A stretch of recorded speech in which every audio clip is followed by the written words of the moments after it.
ನಮಸ್ತೆ ಕರ್ನಾಟಕ. ಎಲ್ಲ ಹೇಗಿದ್ದೀರಿ? ಚೆನ್ನಾಗಿದ್ದೀರಿ ಅಂತ ನಂಬಿದ್ದೀನಿ. ಹಾಗೆ ತಾಯಿ ಮಂಚಾಲಮ್ಮನನ್ನು, ಮಾರಿಕಾಂಬೆಯನ್ನು, ಆರಾಧ್ಯರನ್ನು ಸ್ಮರಣೆ ಮಾಡ್ತಾ ನಾನಿವತ್ತು ನನ್ನ ಕಾರ್ಯಕ್ರಮಕ್ಕೆ ತಮಗೆಲ್ಲರಿಗೂ ಸ್ವಾಗತವನ್ನು ಬಯಸ್ತಾ ಇದ್ದೀನಿ. ಆರಾಧನೆ ಹತ್ತಿರ ಬಂತು, ರಕ್ಷಾಬಂಧನ ಬಂದಿದೆ, ಆರಾಧನೆ ಹತ್ತಿರ ಬರ್ತಾ ಇದೆ. ಎಲ್ಲರಿಗೂ ಒಂಥರ ಖುಷಿಯ ವಾತಾವರಣ. ಜಪ ಮಾಡೋರು ಜಪ ಮಾಡ್ತಾರೆ, ಪೂಜೆ ಮಾಡಿ ಜಪವನ್ನು ಈಗಾಗಲೇ ಮಾಡಿ ಸಮರ್ಪಣೆಯನ್ನು ರಾಯರಿಗೆ ಮಾಡುವಂಥ ದಿನ ಅತಿ ಹತ್ತಿರದಲ್ಲಿದೆ. ತುಂಬ ಜನ ಅದನ್ನು ಮಾಡಿದ್ದೀರಿ.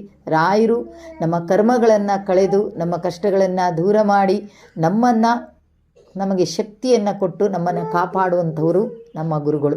ಹಾಗಾದರೆ ಈ ಗುರುಗಳ ಒಂದು ಸೇವೆಯನ್ನು ಮಂತ್ರಾಲಯದಲ್ಲಿ ನಾವು ಮಾಡಬೇಕು. ಯಾವ ಮಂತ್ರಾಲಯದಲ್ಲಿ ಮಾಡಲಿ? ಮಂತ್ರಾಲಯದಲ್ಲಿ ಹೋಗಿ ಮಾಡಲಿಕ್ಕಂತೂ ಕೆಲವರಿಗೆ ಆಗೋದಿಲ್ಲ. ಕೆಲವರು ಖಂಡಿತವಾಗಿ ಹೋಗ್ತಾರೆ. ಈ ವೇಳೆಯಲ್ಲಿ ರಾಯರನ್ನು ನೋಡಬೇಕು. ರಾಯರು ಕಣ್ಣು ತೆರಿತಾರೆ. ಕಣ್ಣು ತೆರೆದಾಗ ರಾಯರ ದೃಷ್ಟಿ ನನ್ನ ಮೇಲೆ ಬೀಳಬೇಕು, ರಾಯರನ್ನು ಕಣ್ಣು ತುಂಬ್ಕೋಬೇಕು ಅಂತ ತುಂಬ ಜನ ಇವತ್ತು ಮಂತ್ರಾಲಯಕ್ಕೆ ಧಾವಿಸಿ ಹೋಗ್ತಾ ಇದ್ದಾರೆ.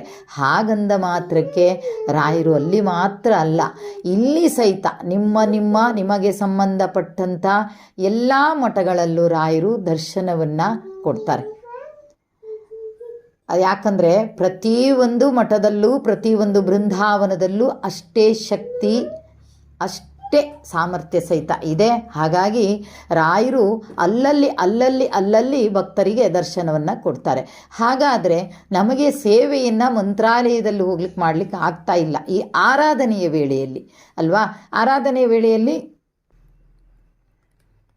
ಮಂತ್ರಾಲಯದಲ್ಲಿ ಸೇವೆಯನ್ನು ಮಾಡೋಕ್ಕೆ ಆಗೋದಿಲ್ಲ ಅನ್ನೋರು ಸೇವೆ ಮಾಡಬೇಕು ರಾಯರಲ್ಲಿ. ಮಂತ್ರಾಲಯದಲ್ಲೂ ಅಂತಾಗಲ್ಲ, ಕೊನೆಗೆ ನಿಮ್ಮ ಹತ್ತಿರ ಇರುವಂಥ ಮಠದಲ್ಲಿ ಹೋಗಿ ಸೇವೆಯನ್ನು ಮಾಡಿ.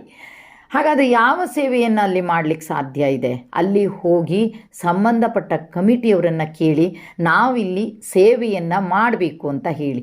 ಆ ಸೇವೆಯನ್ನು ಮಾಡಬೇಕು ಅಂತ ಹೇಳಿದಾಗ ಅವರು ಸೇವೆಯನ್ನು ಮಾಡಲಿಕ್ಕಿಲ್ಲ, ಜನ ಇದ್ದಾರೆ ಅಂತ ಖಂಡಿತ ಹೇಳೋದಿಲ್ಲ.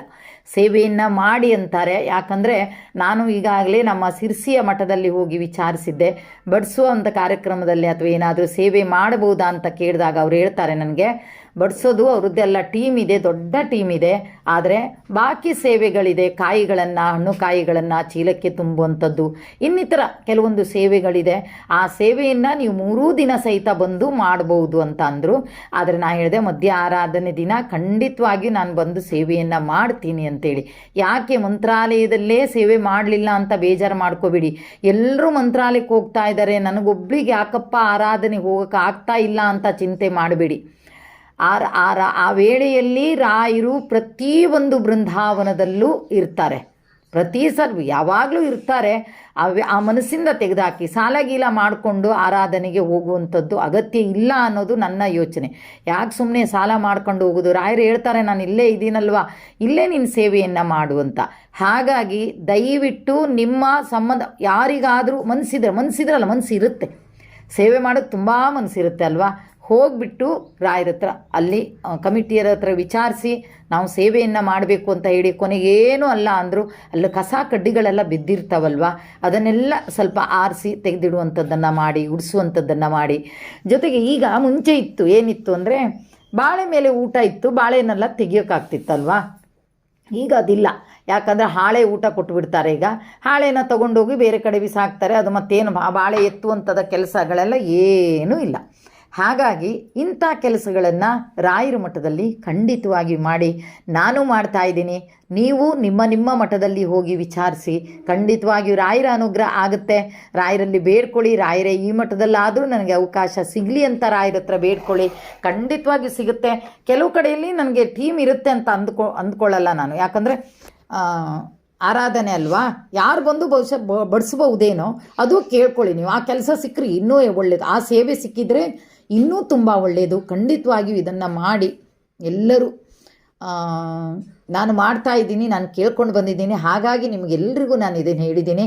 ಆಮೇಲೆ 3 ದಿನದ ಆರಾಧನೆಯಲ್ಲಿ ಯಾವ ಪೂಜೆ, ಸರಳವಾದಂಥ ಯಾವ ಪೂಜೆಯನ್ನು ಮಾಡ್ಬೋದು ಅನ್ನೋ ಬಗ್ಗೆ ನಾನು ಒಂದೊಂದೇ ವಿಡಿಯೋನ ಮಾಡ್ತಾ ಬರ್ತೀನಿ ಅಂತ ಹೇಳ್ತಾ ಇವತ್ತಿನ ಕಾರ್ಯಕ್ರಮವನ್ನು ಇಲ್ಲಿಗೆ ಮುಗಿಸ್ತಾ ಇದ್ದೀನಿ. ಜೈ ಹಿಂದ್, ಜೈ ಕರ್ನಾಟಕ ಮಾತೆ, ಸರ್ವೇ ಜನ ಸುಖಿನೋ ಭವಂತು.